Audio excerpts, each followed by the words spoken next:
What is the better Die Hard ripoff? In this corner, we have Sudden Death, starring Jean-Claude Van Damme, aka Die Hard in a hockey rink. And in this corner, we have what the fuck is this movie called? Under Siege.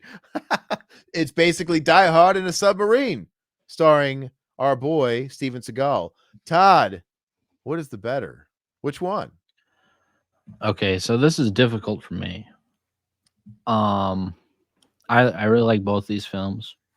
Guys, you guys like my Photoshop job, by the way? Look at that. It's got a No, look chunk. at Jean Claude's eye, dude. It's all I messed up, dude. it's got a chunk out of his eye. Oh, I think I was bleeding a little bit of because this cover of Under Siege, it has his character cast in shadow. So I got a little lazy with like deleting some of that shadow because the background's black anyway. And I guess I must have missed it and it just like it's cutting into his eye.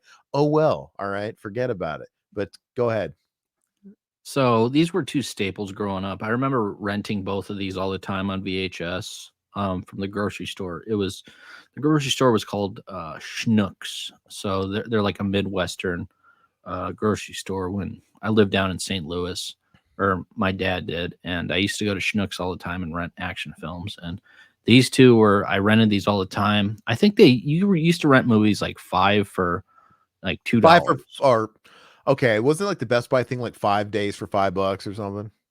They were Yeah, even cheaper than that. They were like yeah. five for $2. They were cheap, dude. They were free at the library. Yeah. We used to go. So, and I was a Seagal fan. I was a Van Damme fan. I would consider myself equally. I liked him equally when I was younger. So, of course, Arnold and Stallone were my two favorites. But for this, I would have to go. There's a caveat. So I'd go Sudden Death here if this was Under Siege 1. If it was Under Siege 2. No, this is Under Siege 1. Don't know your cover. I didn't do Under Siege 2 because I felt like that would be easy for you. I thought you said because I know how much you like Under Siege 2. That is very clearly the cover of Under Siege 1. Do you see really Seagal like standing on the side of a train? That is Under Siege 2. I do really like Under Siege 1, but I would have to go Sudden Death for me. I really enjoy Sudden Death because I was a big sports nut growing up. I still am. So the whole hockey rink and everything like that revolved around sports. I thought it was awesome, dude. And I still really enjoy it. So I'm looking forward to the 4K coming out, by the way. Even if the whole building is coming down, you don't move. Yeah. I didn't move, Dad. I didn't move. Like, you're an idiot, kid. I hate you. I would abort you. But I will say, I agree with Todd here. Now, let me preface by saying that I think Under Siege 1 is one of the best Steven Seagal movies. Yeah. I don't think Steven Seagal has a lot of good movies. I think Under Siege, I still have never seen Under Siege 2. Oh, that's a commentary right there. I want to say I tried watching it one night, and wasn't I supposed to watch it for this show, and I never did? Yeah. Something must have happened. I seem to like Mandela effect. I remember booting it up and having it ready to go. Maybe I watched it and it was so fucking terrible I forgot. No, it can't be. No, man. Something happened.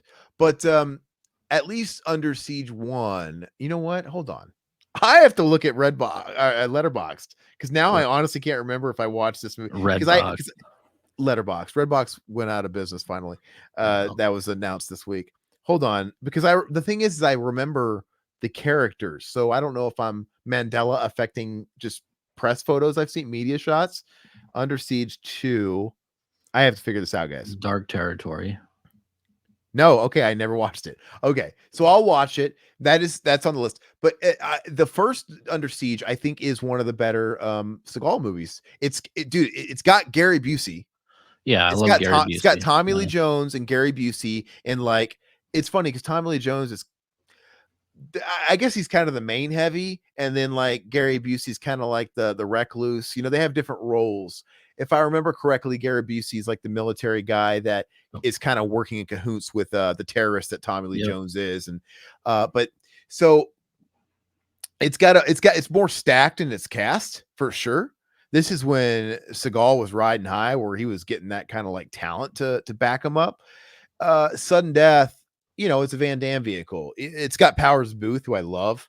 he's a great sort of genre actor.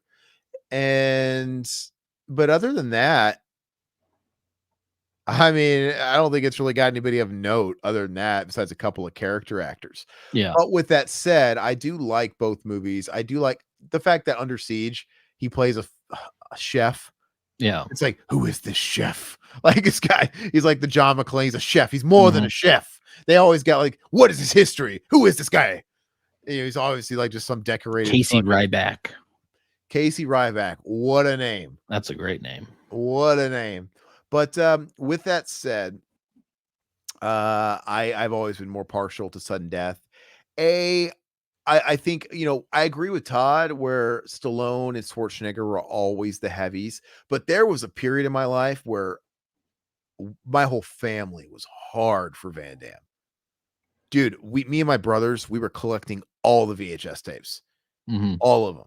And so there was a point where maybe we would, you know, probably admit to you in private that, yeah, we know Arnold and Stallone have like the heavies, but to us, like, you know, but we like these shitty Van Damme movies just as much.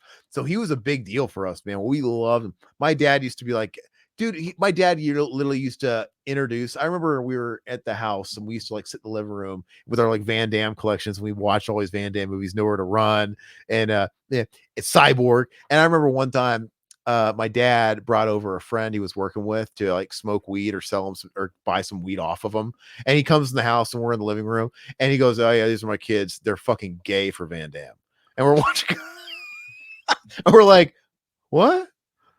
And he probably came in right at the wrong time where we're looking at Van Damme's oiled ass or something. We're watching, which is kind of weird. Like you can kind of catch that at a wrong time. Look at these kids just watching this. If you take a still shot, it looks really kind of homoerotic. Yeah. Was he not a Van Damme fan or what? I never really knew him to be a Van Damme fan, but my dad was kind of a casual guy. It's not that he didn't watch Van Damme movies or he never did. I mean, just, yeah, he wasn't like a fan of, which I don't know. I used to watch some Van Damme movies with his dad, my grandpa on my dad's side. I remember I rented the Street Fighter movie and I was so embarrassed because he like fell asleep because like this movie sucks and he's like sleeping the whole time. I've done that with my kids' movies. And what's funny is, I remember we went to this mom and pop rental shop in Kentucky. We rented 2 videos. We rented, they were both new releases. We rented the Street Fighter movie, which I was dying to see. We love Street Fighter 2. And we rented also New Nightmare. And I wanted to watch Street Fighter so damn bad that the rest of my brothers went in the guest bedroom and they had like one of those like console TVs in like a guest room. And they watched New Nightmare in there. And I was like, well, I'm going to watch Street Fighter. Cause we really had these like for limited amounts of time. So it's like, I had to pick and choose. And man, I was so embarrassed because I watched it with my grandpa, like, oh, I'll watch that with you. That's my kind of, it's a military movie, right? Like he's a total grandpa. Like, you know, he's thinking it's gonna be like the Dirty Dozen. And it's fucking, who wants to go with me? And the other new business, it's this fucking cheesy ass fucking movie that is nothing like the Bronson movies that he grew up with. He was around. And like I said, 5 minutes into this thing, it's just that whole thing. And I'm kind of like humiliated because I'm watching it like, this is fucking terrible. Like even me as like a 4th grader, I'm like, this is not good. And there was a point where after Street Fighter ended, there was probably like 10 or 15 minutes left of and I walked in the room to kind of like, and I finished what it was almost like the equivalent of going to a movie you paid for in a theater. I'm like, I'm walking out, like I'm walking out of this movie. I'm gonna walk into the next theater and watch whatever they're watching. And that's what I did. I'm like, I'm going to the next room. Grandpa's fucking dead over here. And I was gonna watch. And I remember walking in, I think it was like at the where he's like dragging Dylan on the street with a knife, the blade. And I ended up watching it like the next day before we returned it. But yeah, as Van Damme would say, wrong bet. I made the wrong choice. I watched the wrong film because yeah. Anyway, crazy. But yeah. So anyway, I agree with Van Damme. Van Damme. I'd say they're both Die Hard ripoffs, but I would say Sudden Death is an even more Die Hardier ripoff. Yeah. Yeah, you know, it's the same difference. It's terrorists invade, but like, there's just something about this one that just, even down to him having cop, right? The connection on the outside, who in sudden death, unlike Reginald VelJohnson, turns out to be a double agent, right? He turns out to be bad. That's the difference. But it's probably because there's the dynamic of his family. I know you don't, because Ryback, I don't think has any family or anything like that. In John McClane, obviously Holly, his wife, is in the building. In this one, it's his kids. So there's just a little bit more to connect. But I'm just a bigger Van Damme fan, so I'm going Van Damme. Yeah, sorry, that was a bit of a long-winded answer, but how great is Die Hard? It literally created a genre of movies, its own genre. Die Hard's great, but Bruce Willis, I've never thought he was anything fantastic. He peaked. Yeah. He peaked. He had his day in the 90s too. Like the Pulp Fiction brought him back in a big way, and you had Die Hard 3, and then you had like 12 Monkeys, and you had Fifth Element, which I love. I love all those 90s Bruce Willis, that classic run of like sci-fi action Bruce Willis. Great. And after that he kind of lost the plot for me, but